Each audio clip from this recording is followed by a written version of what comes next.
بسم اللہ الرحمن الرحیم۔ اللہ کے نام سے شروع جو نہایت مہربان رحم والا۔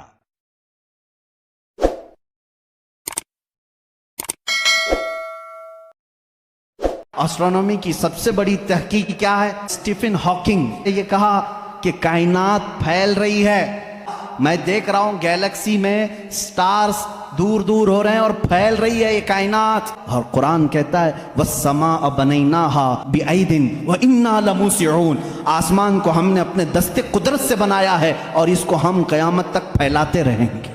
14 صدی پہلے ہی یہ تحقیق اللہ کے کلام میں آ چکی۔ پہلے سائنسدان نے کہا کہ پہلے یہ زمین آسمان سب چیزیں ایک ہی تھیں، ایک بڑا دھماکہ ہوا، اس سے پوری کائنات پھیلی، سورج الگ ہوا، زمین الگ، آسمان الگ۔ اس تھیوری کو قرآن نے خود بیان کیا ہے، اولم یر الذین کفروا ان السماوات والارض کانتا رتقا ففتقناہما۔ اللہ فرماتا ہے اے محبوب کیا نہیں دیکھتے وہ کافر اب بھی انکار کر رہے ہیں، زمین اور آسمان ملے ہوئے تھے، ہم نے ان کو پھاڑ کر کے الگ کیا۔ فتقناہما، فتق کہتے ہیں ایسا زور کا دھماکہ ہونا اور جھٹکا دینا جس سے ساری چیزیں بکھر جائیں۔ اور قرآن نے اس بگ بینگ کا ذکر کیا، بلیک ہول کا تذکرہ سورہ واقعہ میں موجود ہے۔ اللہ فرماتا ہے لا اقسم بمواقع النجوم، قسم ہے ان جگہوں کی جہاں جا کر کے ستارے فنا ہو جاتے ہیں، اس کو آج سائنسدان بلیک ہول کہتے ہیں۔ علم نباتات، پودوں کا علم، یہ ایک پورا باضابطہ ایگریکلچر، اس پر تو یونیورسٹیاں قائم ہیں جس میں پودوں کی نشو و نما کے متعلق تحقیقات ہوتی ہیں، اور قرآن اس کی تمام تفصیلات بتا رہا ہے۔ وَمِن كُلِّ الثَّمَرَاتِ جَعَلَ فِيهَا زَوْجَيْنِ اثْنَيْنِ، اللہ فرماتا ہے ہر پھل میں ہم نے میل اور فیمیل رکھا ہے۔ آج کے سائنس کہہ رہا ہے ہر درخت میں میل اور فیمیل ہوتے ہیں۔ زولوجی، جانوروں کا علم، وَمَا مِن دَابَّةٍ فِي الْأَرْضِ وَلَا طَائِرٍ يَطِيرُ بِجَنَاحِهِ إِلَّا أُمَمٌ أَمْثَالُكُمْ۔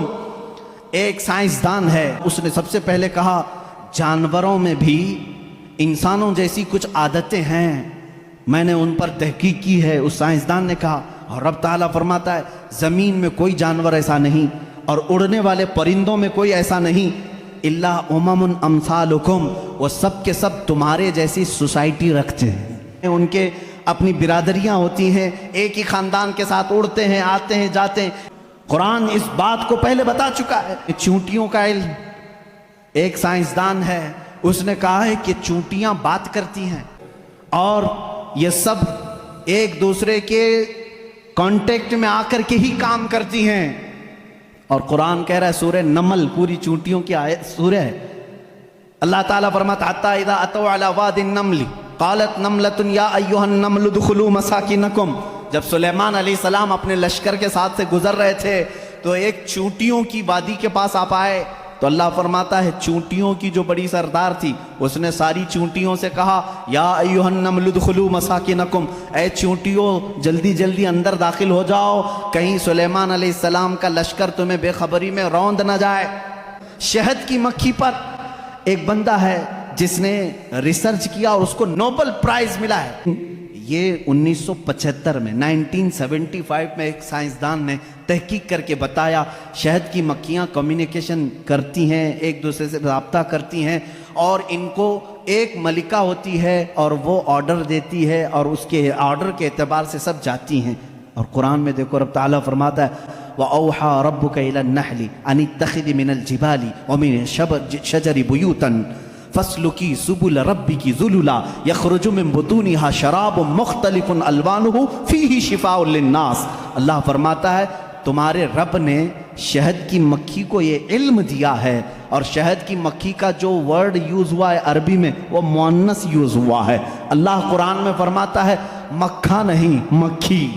1975 میں یہ بھی ایجاد کیا شہد کہاں سے نکلتا ہے، تو بعض لوگوں نے کہا وہ تھوک دیتی ہے منہ میں سے، اب تک تو یہی معلوم تھا۔ 1975 میں ایک سائنسدان نے کہا نہیں، اس کی بیلی میں سے، بیلی فیٹ جو ہوتا ہے پیٹ کی چربی یہاں سے نکلتا ہے۔ رب تعالیٰ فرما رہا ہے یخرج من بطونہا، ہم شہد اس کے پیٹ کی چربی سے نکالتے ہیں۔ اس میں اللہ کی نشانیاں ہیں، اور خود مولا نے فرمایا شفاء للناس، اس میں پوری تمہارے لیے، انسانوں کے لیے شفا ہے۔ اللہ تعالیٰ فرماتا افلا ينظرون الى الابل کیف خلقت، تم نہیں دیکھتے کہ اونٹوں کو اللہ نے کیسے پیدا کیا۔ یہ کالجوں میں پڑھایا گیا ہے زولوجی کے اسٹوڈنٹس کو کہ تمام مخلوقات میں اونٹ کی تخلیق ایک سب سے الگ ہے، اس لیے کہ اس کے اندر ایسا مادہ ہے 1 مہینے تک بغیر کھائے پیے زندہ رہتا ہے، پانی جمع کر لیتا ہے۔ تقریباً 1950 یا 60 کے بیچ میں ایک سائنسدان نے کہا کہ مکڑی جانوروں میں سب سے کمزور دل والی ہوتی ہے، اور قرآن کہہ رہا ہے اتخذ وَإِنَّ أَوْهَنَ الْبُيُوتِ، بلکہ اللہ فرما رہا ہے سب سے کمزور گھر مکڑی کا ہوتا ہے، اور سب سے کمزور دل بھی اس کا ہوتا ہے۔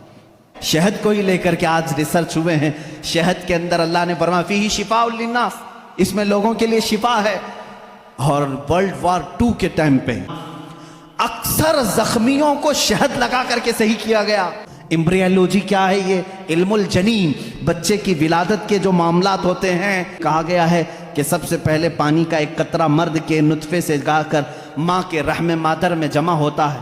پہلے قرآن کی آیتیں پڑھو، وَلَقَدْ خَلَقْنَا الْإِنسَانَ مِنْ سُلَالَةٍ مِنْ طِينٍ ثُمَّ جَعَلْنَا النُّطْفَةَ عَلَقَةً فَخَلَقْنَا الْعَلَقَةَ مُضْغَةً فَخَلَقْنَا الْمُضْغَةَ عِظَامًا فَكَسَوْنَا الْعِظَامَ لَحْمًا۔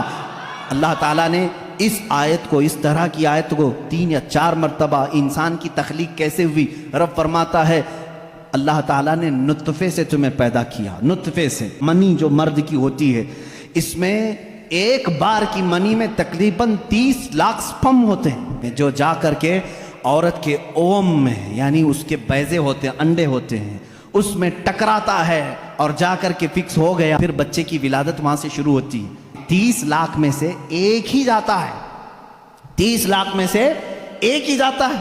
اور رب تعالیٰ کے اس کلام پر قربان جاؤ، اللہ فرماتا ہے سلالۃ من ماء مہین، کہ جب تم نطفہ ڈالتے ہو تو بہت سارے پانی میں سے جو اصل ہوتا ہے مولا اسی سے پیدا کرتا ہے۔